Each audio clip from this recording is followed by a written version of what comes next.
Hi, it's Beth Ann Locke, and thank you so much for joining me for the Masterclass of First Steps with High Net Worth Donors. For those of you who joined us live, I know you got a good look at about 3 slides. So I'm actually re-recording this whole webinar so that you can see all the data, all the information that I wanted to share with you. So let's get going.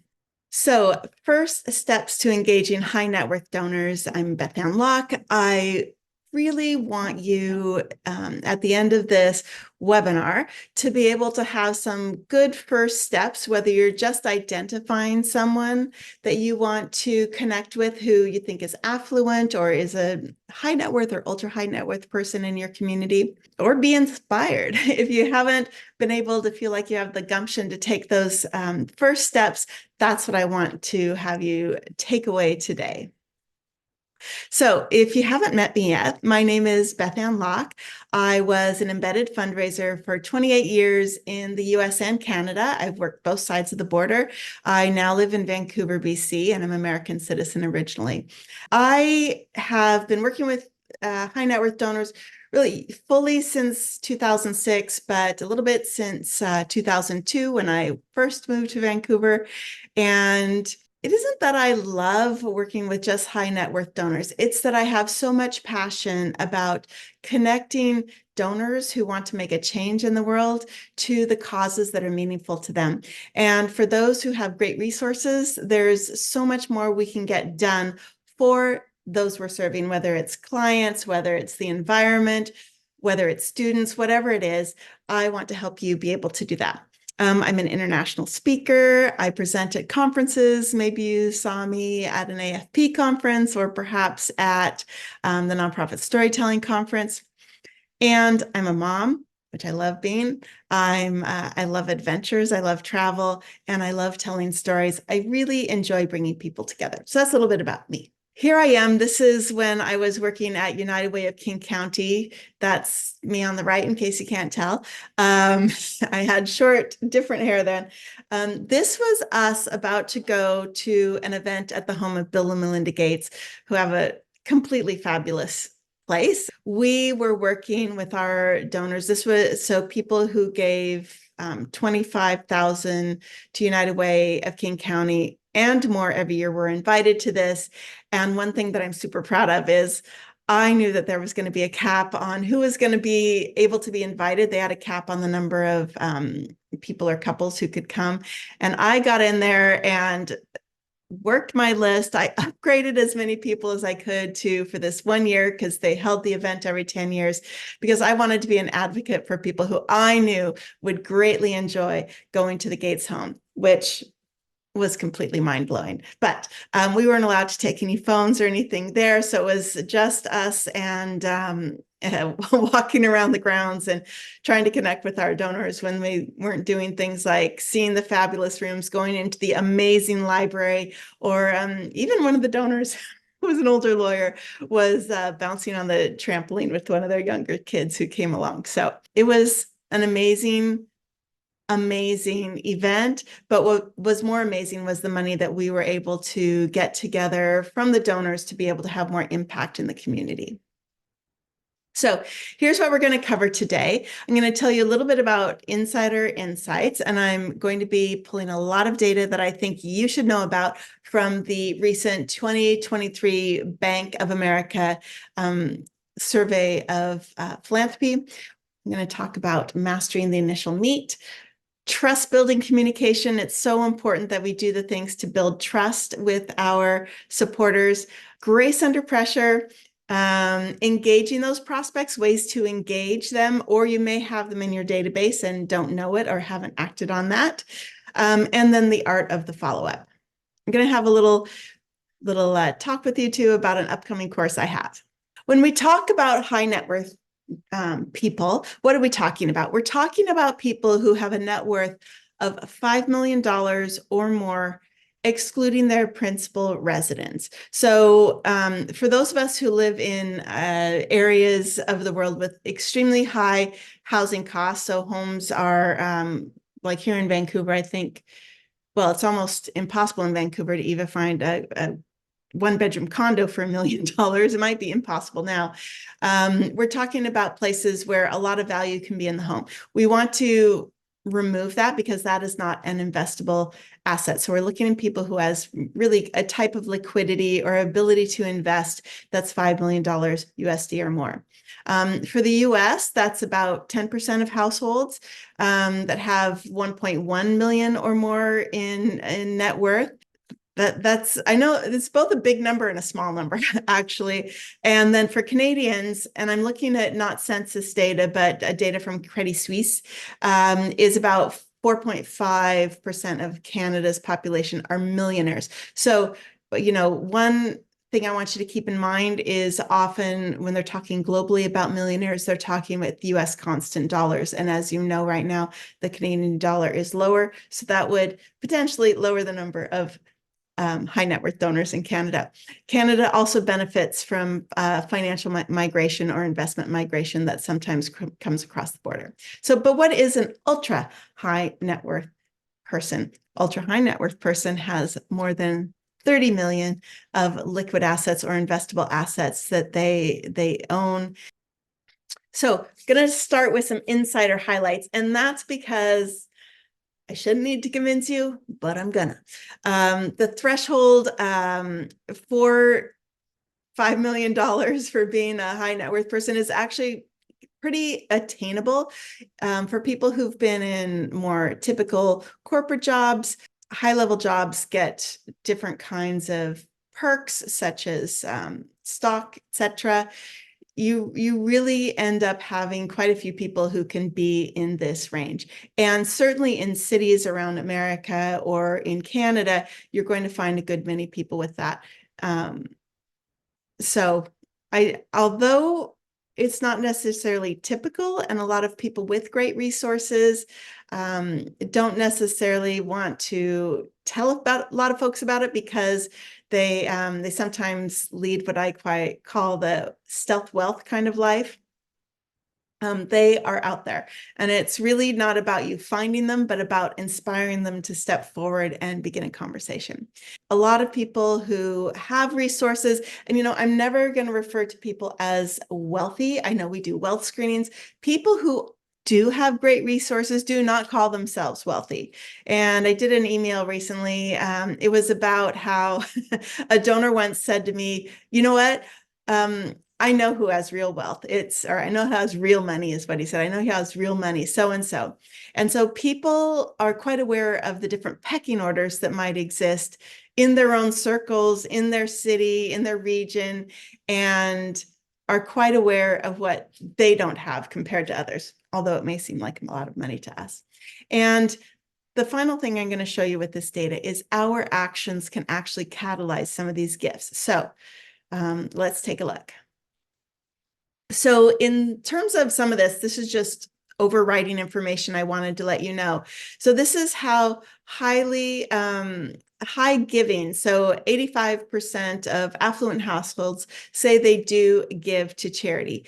And there is a breakout here between religious and secular, because as you know, there's quite a bit of giving to places of faith, sometimes called tithing or other kinds of giving according to that faith.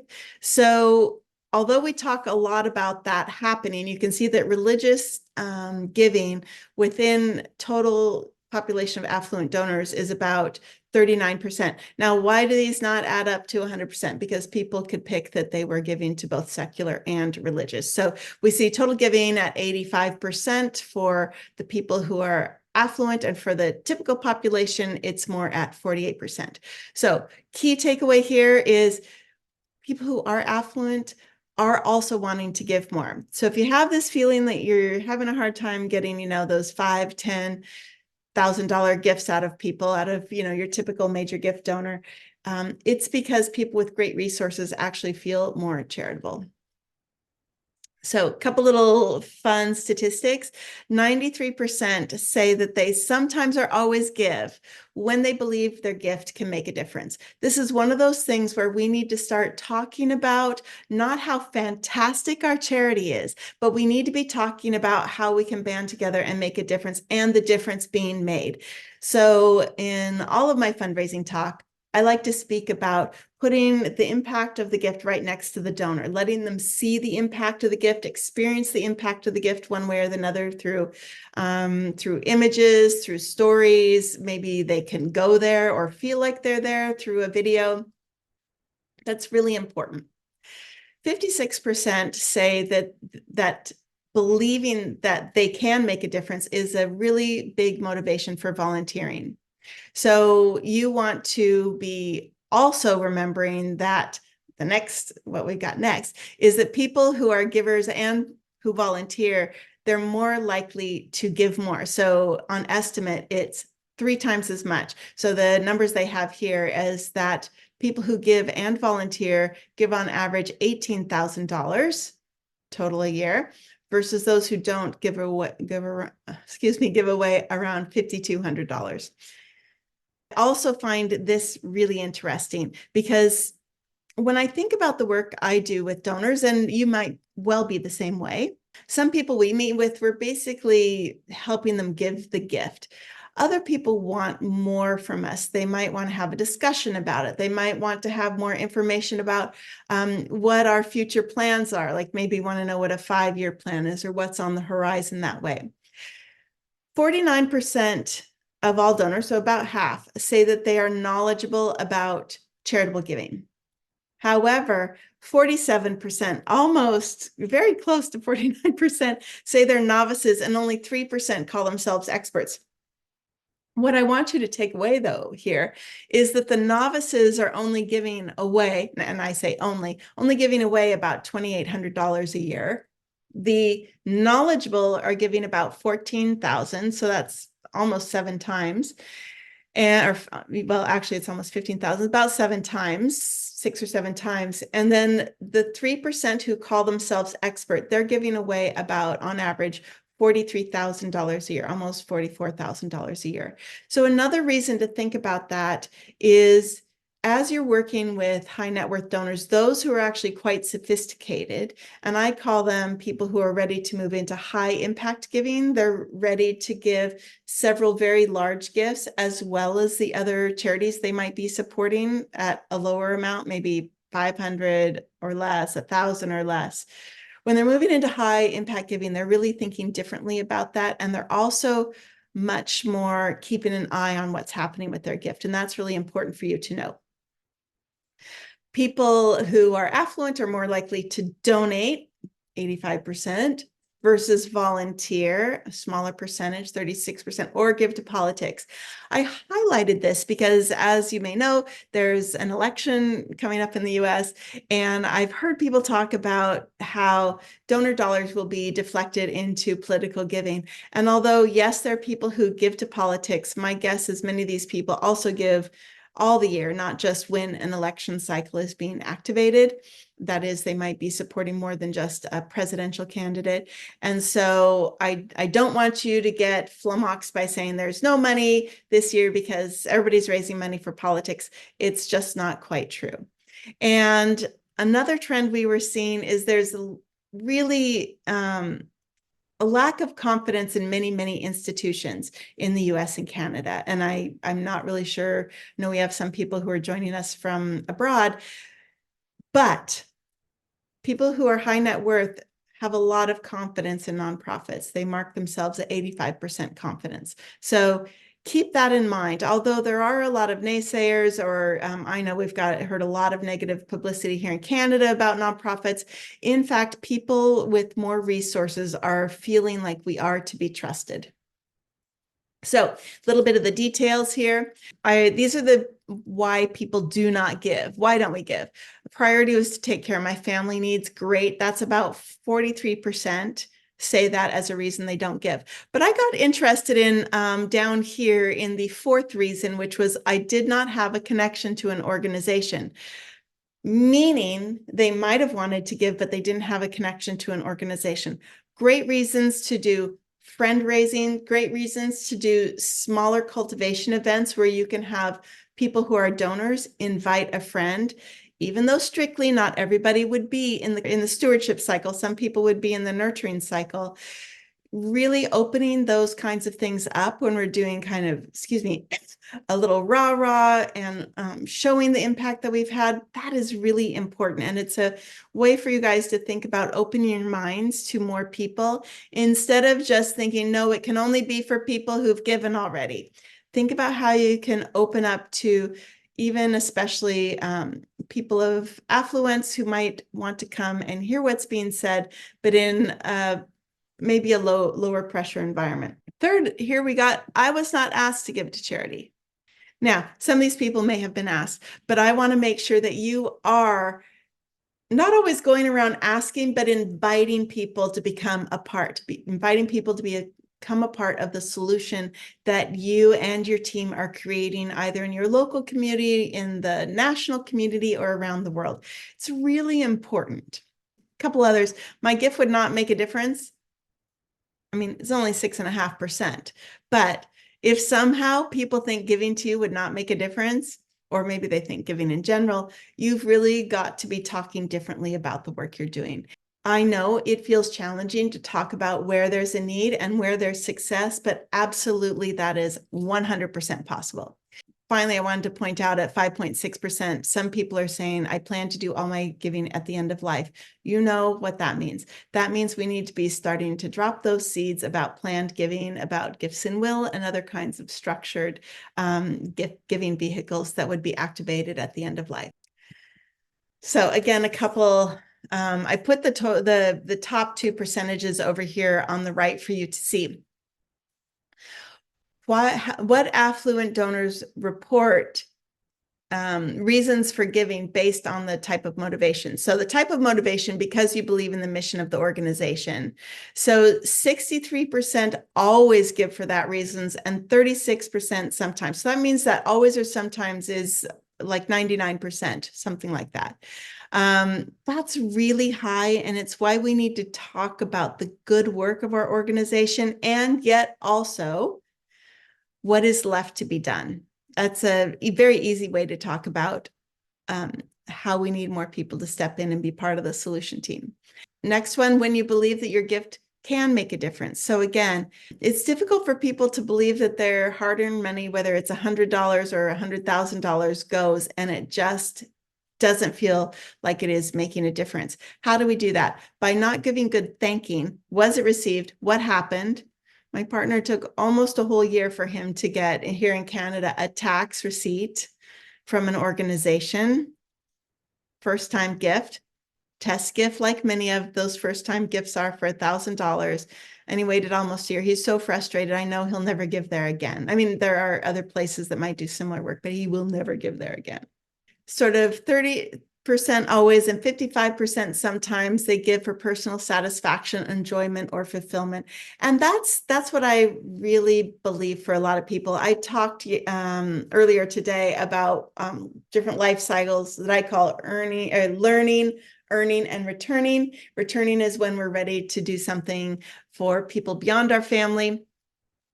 And I think when people get to that stage, which could be midlife, it could be earlier, it could be, once everybody's launched, once the business sold, however people measure that, they're ready to really start thinking about their legacy and what they can do to help others.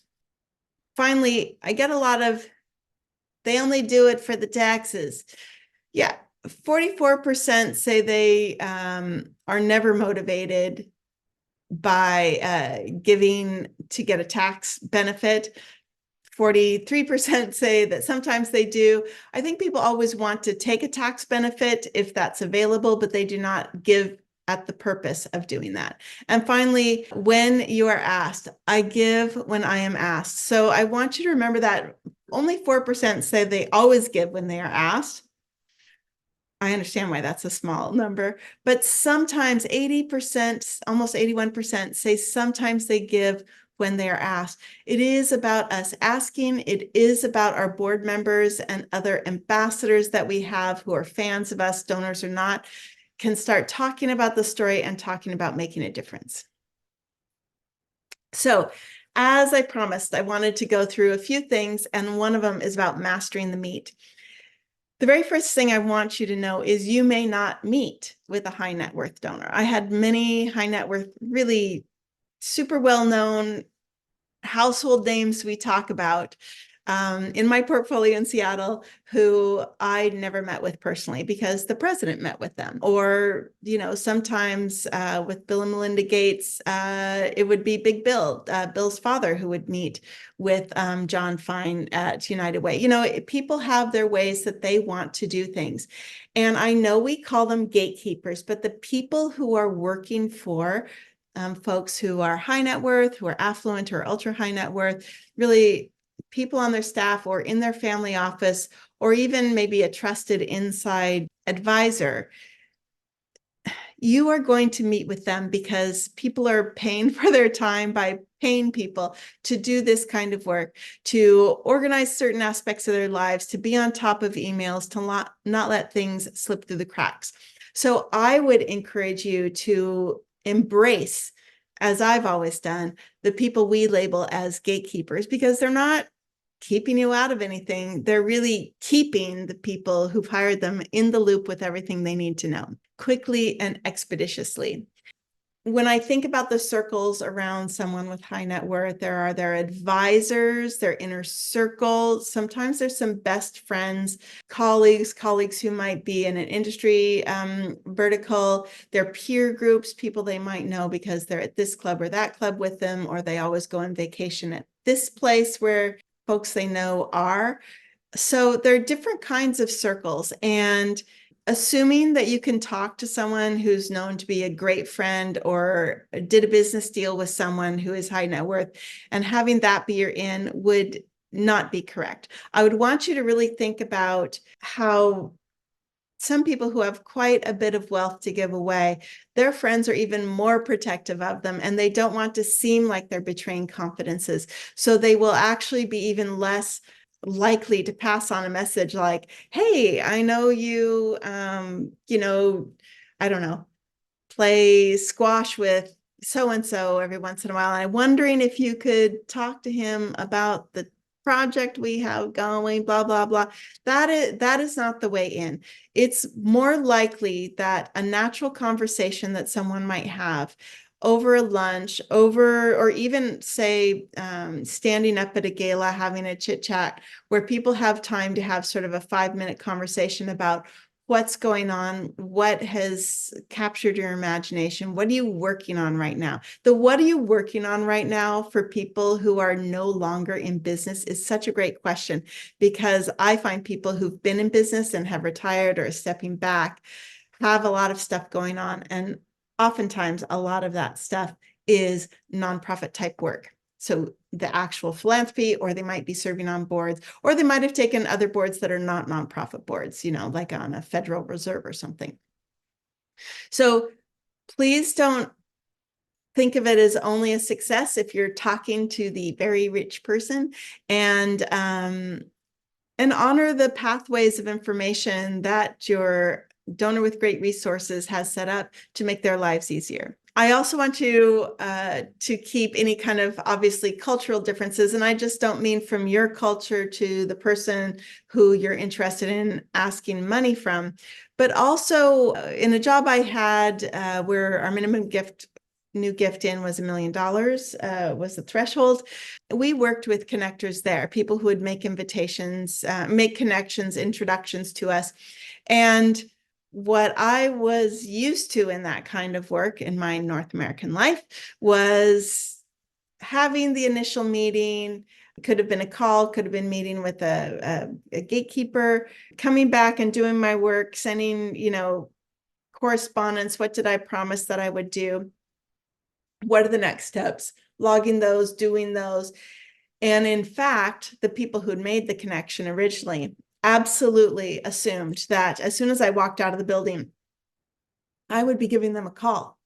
I did not know that this was assumption. So this caused a lot of friction when I maybe emailed them the next day. They wanted to hear exactly what was said, exactly what the call was about, because that was how they were used to working. And for them, it felt very connected to be connected with me because they'd made the introduction and hearing how exactly it went. And in part because they knew that there were different moves that they could make if it hadn't gone the way they assumed, if it hadn't gone as smoothly, if they hadn't taken as many steps. So Be aware of cultural differences that you might have with people and make sure you navigate those appropriately, which is usually meeting the donor where they are. And also the people who've introduced you, make sure you understand. Do you want me to give you a call afterwards? Would you prefer an email after we meet summarizing what we have done? It's really important that you get those buttoned down so you understand. And if you don't, you will soon understand, as I did. And remember, people with great resources are often doing a lot of travel. They might be involved in one or more businesses. They might have kids who are having kids. So you want to understand that they often have a busy cycle, especially if they have two or more other homes that they're working to get to at different times of year. So do not pester, but also don't give up. So in this case, what I often do is say, when would be a good time to connect? Would it be better for you in 2 months?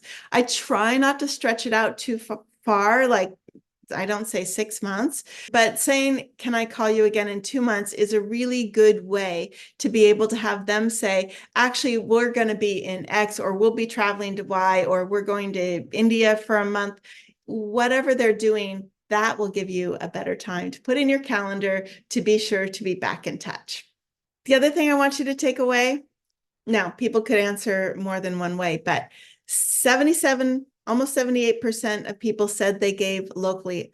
Affluent people said they give locally. So some of you might have come on this hoping I could help you get steps to go to some wealthy person in your country. But I would love to have you think about who has wealth where you live. So in the webinar today, one of the attendees said she was from Detroit and was wondering how to find people in Detroit who have great wealth. So obviously there are people like the Ford family, which has kids upon kids now. One way you can do it is to look at lists of wealthy people and understand who's in your community.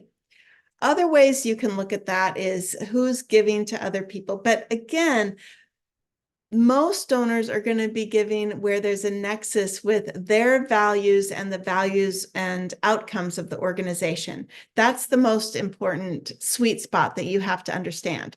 So you can just look at them, but understanding their patterns of giving, where they've been giving, and then looking at different hooks where you might go in. So maybe somebody is interested in, let's say in Detroit, in child welfare, broadly child welfare, and you have a library, and so although you don't feed and teach school to children, you actually do provide a resource that helps kids thrive, and that's having access to all sorts of education materials. Some libraries even have kind of those early pre-reading day learnings, so early learning, play that helps kids discover, do numbers, do colors, all that kind of stuff. So you might think about taking an angle that talks about the work that you do that aligns with their value around kids. Now, it may not be closely aligned enough for them to give, or they might have a favorite, very, very, very favorite charity that they want to do that.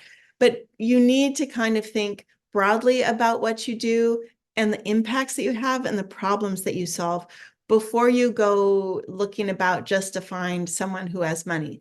What is it? Rory Green's, my colleague at SFU, said it's easier to find more money from someone who loves you than it is to find someone with money to love you and want to give. So it's really important. People aren't sitting around with money. I don't know, I've got an extra 10K. That is not how people think. People of wealth want their money to work for them in philanthropy as much as it does in their investments, maybe even harder. So a lot of people love when you can leverage giving, which is why this whole matching money is so entrancing for people. They love to leverage giving. So think about actually who you might have in your database. And you can just even do a quick postal code or zip code look. I used to look in 98105,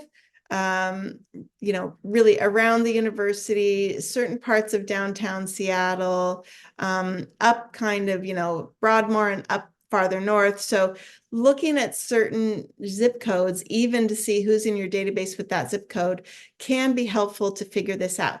Now, if somebody's just bought a house, say here in Vancouver, somebody's just bought a $5 million house in Vancouver, unless they paid cash, and some people do, they actually don't have that as an investable resource. If they've also bought it a long time ago for $500,000 and now it's worth $5 million, that also is not investable income. So just understanding where people are in the housing market, it's sometimes how older people kind of get trapped in their homes, even if they'd like to downsize, because they cannot possibly get something half as nice if they downsize than what they live in now. So just kind of got to understand that there's an actuality when you look at the wealth, and especially when it's based on a zip code and a neighborhood of when they bought, how much equity they might have, and even that doesn't count for their total net worth in the way we talk about it. So how can you get the meat? I say you enlist trusted donors or ambassadors. Sometimes I've done the thing where, and I don't think it really works, just asking your board members who they know that has money. I'd like you to ask them if they know 3 to 5 people who are givers, who have resources that you might want to invite to an event. Not that you're going to ask them to give. Do that instead. That will give you more, because people are so afraid you're going to ask them, their friends, for money, or even worse, you're going to ask them to ask their friends for money. So keep that in mind. Asking people who they know. So we used to use trusted people who knew folks around the community. So is now a time to go to so-and-so to ask for a campaign gift or to ask for an endowment gift? And sometimes the answer would be, nope, there's a health issue. Nope, there's a business issue. Nope, there's a marriage issue. We wouldn't dig any more into that, but we would know that we need to put it off by 6, 12, 18 months. And in fact, we would say, how long do you think it should be before we're in touch with them around an ask like that? And they would say, X amount of months or years. So that helps you really understand where you can fall in that without them divulging too much information. You could hire a freelance prospect researcher if you don't already have one. If you're going to do some prospect research on your own, don't just Google the name. There are ways to be more helpful, but do not spend more than half an hour. I usually use the person's name, full name, their common name with quotes around it, and bio first to see if they've spoken anywhere or they've been published somewhere, or even law firms have a lot of details about, so-and-so has 2 kids and they like to do blah, blah, blah. You can see where people are giving. You can Google them with donation, or Google them with gift, or Google them with campaign, and see how their name might be coming up as donors to certain places. And remember as well, you might have a high net worth person who's really super multi-passionate. And here I'm thinking of someone like Paul Allen, who in different places we've approached him around giving. A lot of money, a lot of interest. And when I was at United Way, we approached him about we were raising money to end chronic homelessness. He got completely interested in that and had a documentary made, which he said we could invite people to. So that was great. It wasn't a cash gift for us. And then in another position, we were looking at somebody who might invest in a university in East Africa. And we thought he might be someone because we had various reasons we thought this. And he had given to some elephant stuff. But in fact, by the time we got to him, he had fully moved on from Africa and was interested in some other things. And so you just have to be on top of some people, what they're giving to now, where their interests are now, especially if they're able to pivot and give a lot of money to many, many things. Trust building communications.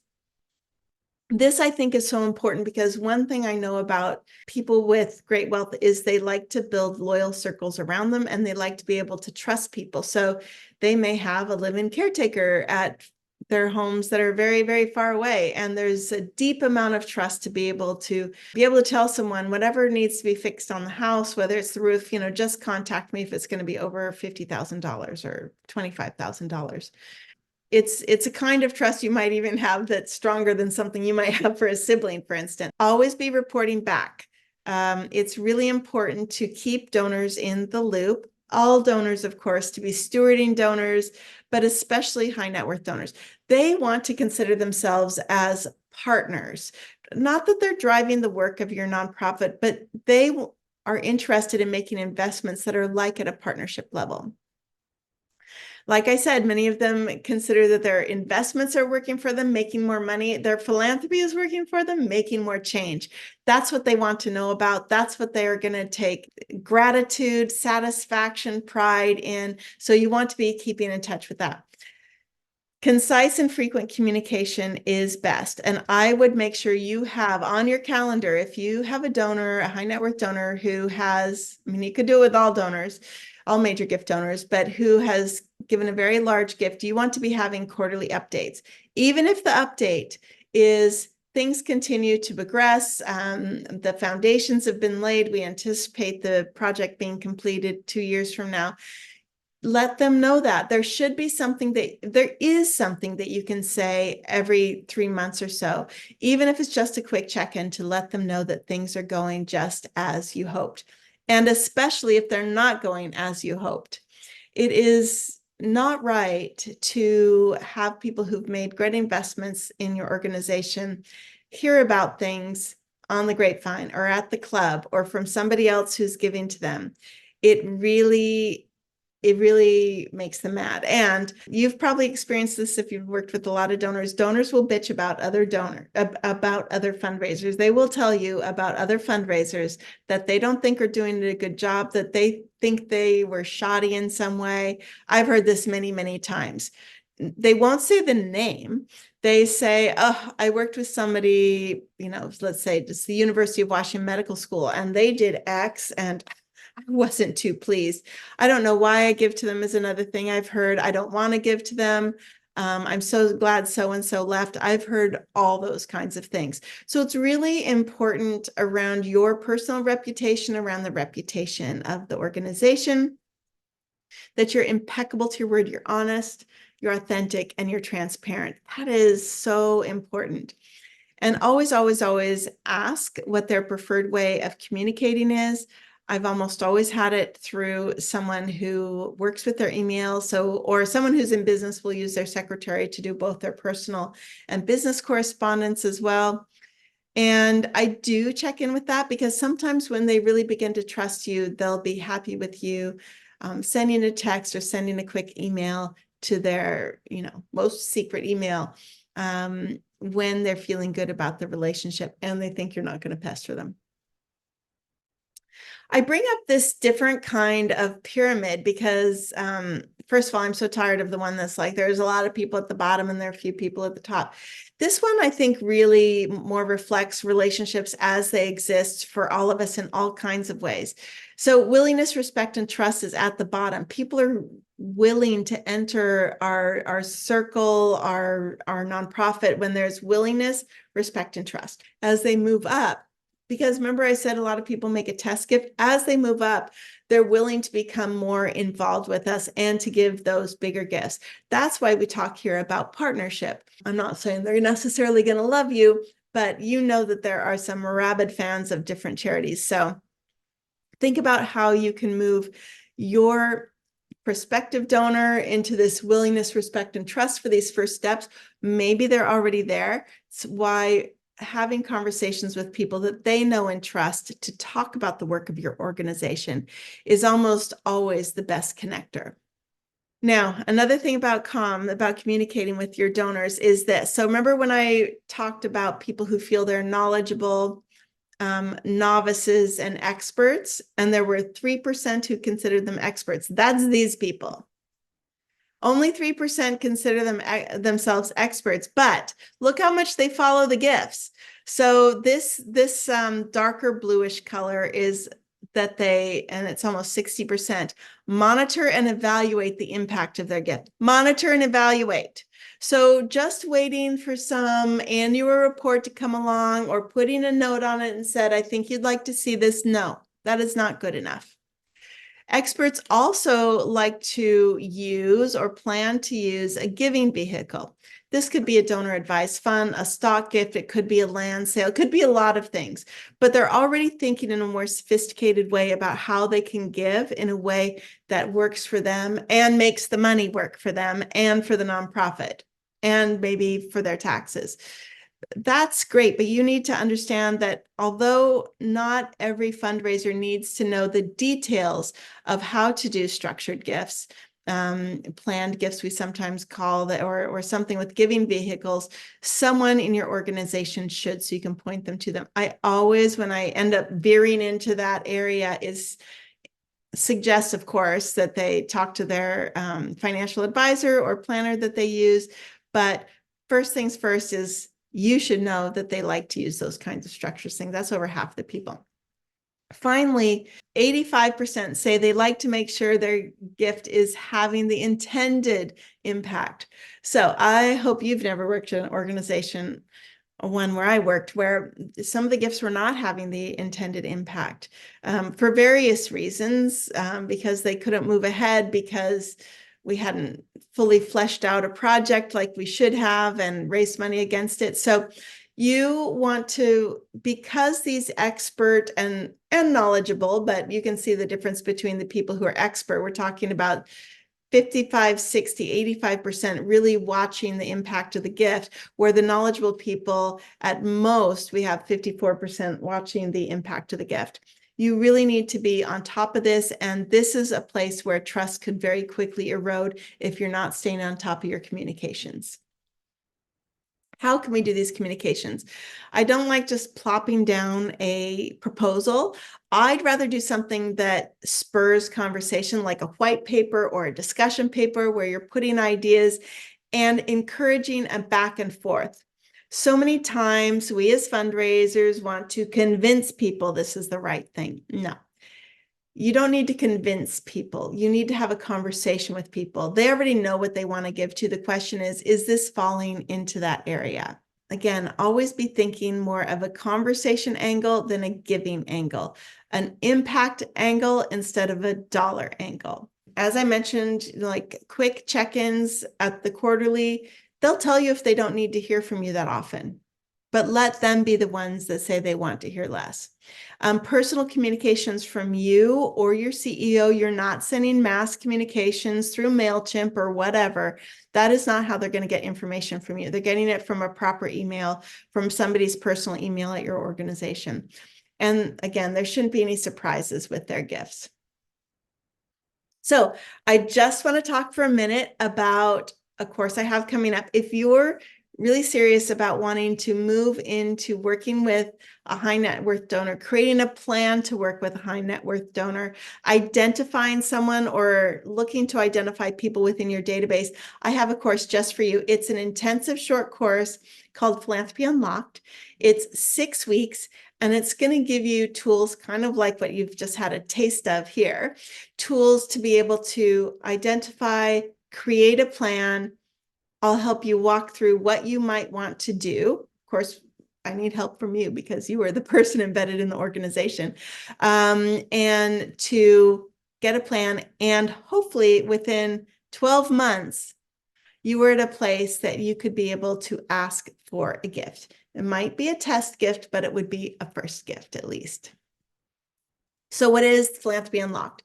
It's a 6-week mastermind. So it's really small. It's just up to 8 people in the course talking about sharing their strategies.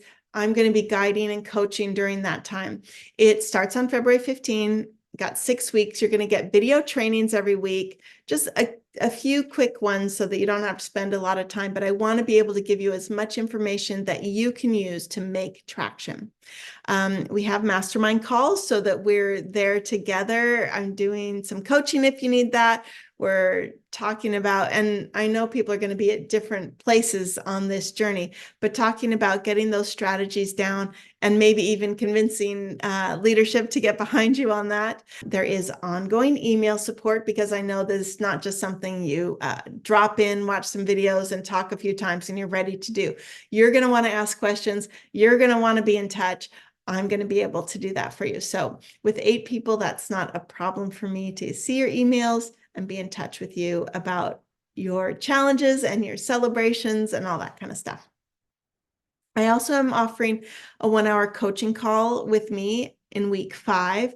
So what I'm hoping you do is find 1 to 5 donors who you think you could start to get traction in. So these are affluent donors. I know you already have major gift donors. We're talking about people of wealth who maybe you haven't worked with before, or maybe you haven't, or maybe there was a misstep and you're trying to repair that relationship. That's the thing that happens too. So week 5, you're going to be able to schedule a time with me.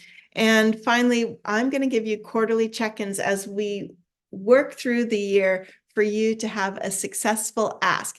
May not be you asking. I know you don't have control over everything, but I'd really like for you to be able to work. I'm working with you to get that plan together and to make an ask of somebody who's affluent, preferably in your community where we think they will know who you are and be able to engage in conversation. So that's Philanthropy Unlocked.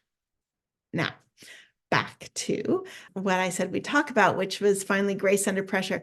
One of my number one things to use is water. And I'm going to tell you about that in a little bit, but it's just like you've seen me. Sometimes, whether I need to cough or not, I will take up the water and just take a drink. I have a lot of energy and I often need to calm myself down. I need to slow my talk down, and using water and using breath is a good way I've done it. I'm just like a lot of people when we get in front, when we're going to make that ask, it's kind of high stakes. And I want to be calm in that moment. I want to be very present. I don't want to be thinking about what I should have done. I want to be prepared and go in ready to both listen and guide the conversation. So it's kind of a duality of being very present in the conversation and also an outside awareness to how the conversation is progressing. I use things like water and breath. I make sure that if I'm meeting in person, I use things like water and breath. And if I'm meeting in person, I'm making sure that I'm seated comfortably. For me, comfortably does not mean sitting way back on the couch in the office or in the home. No, I sit on the edge, because there's nothing worse than being way back in the couch and then wanting to lean forward for your water so you can calm yourself or take a breath or do that thing where it's their turn to talk. And I look like a beach seal. I don't want to do that. I just kind of want to have a balance in how I'm sitting and not be sitting back. I want to feel like I'm interested. But let me talk about some of the other things. I know a lot of people talk about imposter syndrome. Imposter syndrome, we all can suffer from it, but I want you to be able to think about wearing a jacket or a mantle, like a shawl, that is the reputation, the strength, the power, the good works that's happening in your organization. You are there representing your nonprofit. You're not there trying to be an equal with a prospective donor or with a donor. You are there representing all the amazing work. So you are worthy. You already are worthy to be there. Nobody's expecting you to dress to the nines, or, maybe it's a tatty pair of jeans, but it costs $2,000, right? You are there because you're working with their philanthropic portfolio. You're their investment advisor for this part of their philanthropic portfolio. So come with a confidence in that. Like I said, you're not expected to be a peer, so you don't have to worry about how you look. I do dress respectfully for the type of person I assume they are. United Way, I'd been working in universities. I had a lot of suits. No, they were not used to seeing that. They wanted to see, or they expected to see, someone who was dressed much more casually. And especially when I went out to Microsoft to work with donors I had who were at Microsoft. So I adjusted how I dressed. I had a more casual dress when I was there. I had a more hip dress when I was at the Vancouver Art Gallery. So it just, you need to gauge And I often am more conservative for the very first meeting, the very first time we're meeting. For me, conservative means sort of quiet clothes and lower heels until I have a good measure of that person. Biggest thing is no scarcity mindset. There is not a certain amount of fixed money in the world for philanthropy. That is not how it goes. And I've raised money through the dot-com bubble, through 2008-9, that disaster, through more recent housing problems here, through 9/11. That was a kind of tough time. People didn't know what the heck was going on. Wealthy people, like many of us, can feel unwealthy at times because of movements in the market. If your portfolio has gone from 15,000 to 15 million to 14 million, you can feel a little poor about that. But you, as the fundraiser, cannot have the mindset of scarcity. The whole thing I hear about, I don't want to ask them again. Invite them. Don't ask them for money. Invite them to be the solution for a project. Invite them to participate in a project. The biggest hangup we have is when we ask and think of money all the time. Yes, you're measured by money. Your goals are money. The conversations with donors are about impact. And that's the important translation we have to do as fundraisers. So I'll quickly tell you about this client I worked with, Christina, at this small girls' Catholic school. Their motto was dignity, honor, respect, and compassion. And they had a couple good $1,000 donors. They called people who gave $1,000 more if they were local. So I asked them why they weren't calling everybody who gave $1,000 or more. So she started calling everybody that gave $1,000 or more, and people move, they get married, they go away to college or university, and so they don't always stay in town. So she called and did exactly what I asked. When she called people now, she says, I'd love to know which of the 4 values you're leaning into most right now. Is it that I need to lean into having or offering dignity? Is it that I need to be leaning into respect or compassion? Like, what is that? That was her question that she asked in person, or she asked and left as a message.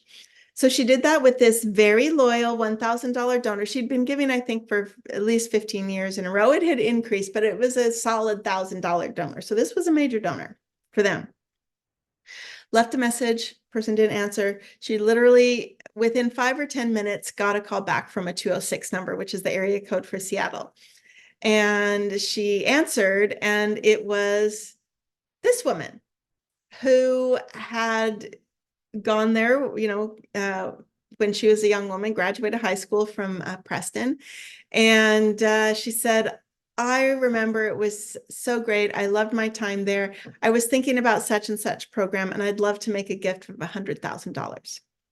Yeah, that's right, $100,000. Now, Christina was so darned excited. She kind of totally forgot what to do. I mean, she said thank you and all that, and they'd love to get that. And then she hung up. And then she called me because she'd forgotten to ask her anything about what the money was for, how she wanted to, was this a one-time gift? Was it paid over, time, all that. So we kind of came up with a plan to call back. This couple is an extremely sophisticated donor couple who give many, many, many 6- and 7-figure gifts. So it was Christina and the team at Preston who considered her solid $1,000 donor. You may be holding back your own donors by not imagining for them that they could be interested in being invited into something bigger. So please don't do that. I want you to have a win like Christina did. And again, my number one secret weapon, I ask for water if I do a meeting. I put water if I'm having a Zoom call. I make sure that they can see that I have that. I sometimes just do this and take a sip. So that is a good way for me to slow down, to sometimes, have you been in that moment where you're like, who is going to say something? It can't be me. That is when I take a drink. You need to make sure you make space for your donors to have their thoughts, to process. They may process thoughts at a different rate than you do. A lot of people don't like to give. It's a very North American thing to expect an answer right away. A lot of people want to give thought to things, and meaningful gifts take thoughtful conversations with you in the charity and also with the people who matter to them. So engaging high net worth prospects. How do we get that? We talked about the way we can get the meet with the introductions that I suggested. You need those authentic introductions of what you're doing. So remember, nobody's going to be like, oh, hey, I'm working with United Way. What they're going to say is something more along the lines of, I wanted to join them to work on this initiative they have about ending chronic homelessness. Or I'm really interested in getting low-income students into college. Or, it's about the impact. That's how they talk about it, because that's what they're talking to their peers about, not the name of the charity, although that will come up. They're talking about the impact of the charity. So you have got to get that so that you understand what is meaningful, and what is meaningful is the impact. One way to bring people into engagement, and I talked a little bit earlier about small events, but small intimate events are where we would get super, ultra high net worth donors engaged. So donors and prospects engaged. So I told the story earlier today about, we had a wonderful giving level at $25,000 to United Way annually. That's a pretty good size gift. And people could come to these events we had. And for some of our donors, that was, of course, not riffraff, but those were not, they were interested in being in a more select group, because one thing that people who have a lot of money is they really value their privacy. And there are a lot of people who are kind of like the look, it's Howard Schultz and I want to come talk to him and blah, blah, blah, blah, blah. They're not going to come to that kind of event. We ended up creating, and we had $1 million roundtable, which is, $200,000 a year for 5 years. We had that. Some people also, that wasn't quite enough for them. So we created a new giving level at $200,000 or more a year in giving. And that ended up being the thing that brought in some of the donors who had been donors to us, but never came to an event. One of our metrics was coming to an event. Those kinds of metrics don't work for high net worth donors. Your little metrics that you use don't always work for these kinds of donors. So make sure you're adjusting expectations and measurements accordingly. Oh my gosh, we had that initial event was a mind-blowing. It was at an amazing home that was basically a giant art gallery with a home attached to it. It's crazy. And people felt really comfortable. We had one of the most honest discussions I have ever heard in my entire life about people who are experiencing homelessness and why they're experiencing homelessness. And there were honest, authentic, vulnerable questions put out there. And fortunately, our team, not the fundraisers, but the actual people working on the initiative around chronic homelessness, were able to really have some great discussions and bust some myths that were put out there, and have people understand what's going on with people who are experiencing homelessness. It's not just that they can't pull their own socks up, right? I've already talked about the little bit of gossip. I was chatting with somebody the other day who is with a theater, a small kind of newish theater. And I said, why don't you think about having a small intimate event, hand-picked, highly curated invite list for people to meet one of the playwrights, for people to meet the director and have kind of a discussion. So we're talking about 20 people. And you can invite some of your donors to invite a friend of theirs. That is kind of how you organically grow some of these things. This is exactly how people chit chat and talk and end up saying, oh, I'm working on this ending chronic homelessness, or I'm working on early learning, or I'm just heard about this amazing nonprofit. The work they're doing, I think, is fantastic, impactful, and really has legs. Let me tell you about it. The art of the follow-up. So it's, I'm quite impeccable with my follow-up with high net worth people. So what I would say is, it's not that I always check my emails. I always double check spellings, things like that. But I send back an email afterwards with a thanks for taking the meeting. And I confirm what I've said I would get them. Why do I do that as an extra step? Because they may have had a new thought already and want something else. So that is the thing I do after a meeting, no matter what time it is, that same day, I will do that. They might not see it that day. They might see it when their assistant puts it forward or has it in a pile to attack when it's on their priority list, but I always double check that. If I think it's going to be held up because I've experienced that, I might send it, just send such and such to so-and-so so I can take a look at it, then I will do that. But if they're wanting something a little more complicated, I will double check that that's what they want. I always copy everybody on that. So if they have a gatekeeper, I don't try to be sneaky and I really want to talk to the person. No, I send it on the pathways that they want. And if you're needing to pull in the person who made the original introduction and just let them know how things went, yes, do that. Please do that. So again, remember, it's about them wanting to know the impact. Sometimes they have really voracious interests, and so they want to know more. They want to do a deep dive on some part of what you're doing. You're building a new capital campaign with a lead building, and they want to understand more about the technologies behind it. Sometimes that happens. So thanks for the meeting with the appropriate people, confirming everything that you've promised. A thank you to the connector, like I just said, if you were hosted somewhere. So if somebody paid for dinner, if somebody hosted you in their boardroom, in their home, in a restaurant, a thanks to that person as well. And do not rush these. Make sure they are correct in every way. Your high net worth donors have really full lives. They have family, they have concerns, they have joys. They buy their time by hiring people to do certain things for them so they can spend their time on the things that are most important to them. You are helping them do one of those most important things when you are the fundraiser interfacing with them. That's you talking to the gatekeeper. So just a little last nudge. If you're interested in Philanthropy Unlocked, I will be sending a link in the email that you'll be receiving. We had a link here.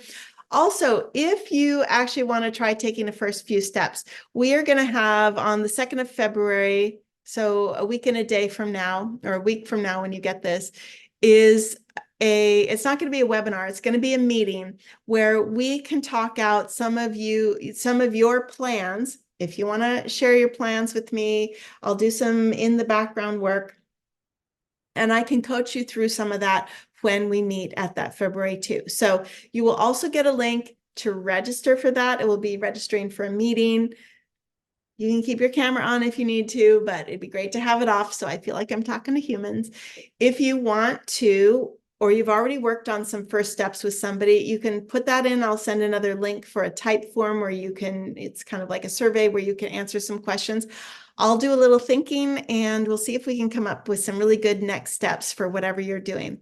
If you're at the early stages and you're just kind of planning, happy to talk that out with you. And if you just want to come and watch what other people might be doing, I'm not using the real name of the affluent people that they're working with. I'll be using an alias, but you can do your own dreaming, scheming, and planning and strategizing after that call. So if you want, you will get a link to learn a little bit more about Philanthropy Unlocked.